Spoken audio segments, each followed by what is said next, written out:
परभणी तालुक्यातील पेडगाव येथे तीव्र पाणी टंचाई निर्माण झाली असून पाणी टंचाई उपाययोजना करण्यात याव्या या मागणीसाठी ग्रामपंचायत कार्यालयाच्या वतीने पंचायत समिती गटविकास अधिकाऱ्याकडे प्रस्ताव सादर करण्यात आला आहे। पेडगाव ग्रामपंचायत अंतर्गत नागरिकांना तीव्र पाणी टंचाईला सामोरं जावं लागत असून गावातील नागरिकांना पाण्यासाठी 1 ते 2 किलोमीटर पायपीट करावी लागत आहे। गाव आणि परिसरातील बोर विहिरी कोरड्या पडल्या असून बहुतेक पाण्याचा स्रोत हा आटलेला आहे आणि त्यामुळे लवकरात लवकर पाणी पुरवठ्यासाठी उपाययोजना कराव्यात अशी मागणी करण्यात आली आहे। पेडगावचे सरपंच सविता हरकळ, उपसरपंच शेख सलमान, ग्रामविकास अधिकारी पीजी सोळंके यांनी ही पाहणी केली आहे।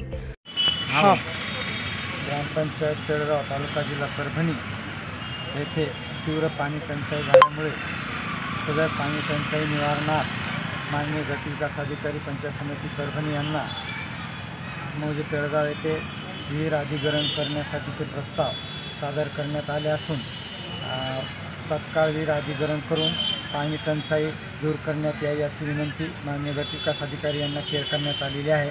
सोबत माननीय सरपंच, उपसरपंच व ग्रामविकास अधिकारी आणि तिघांनी मिळून आज पंचायत समितीचे गटविकास अधिकारी यांना निवेदन देण्यात आलेले आहे आणि लवकरच विहीर अधिग्रहण करून पेडगाव येथील पाणी टंचाई दूर करण्यात येईल। प्रतिनिधी रियाज कुरेशीसह मी अबोली जोशी, DLP न्यूज परभणी।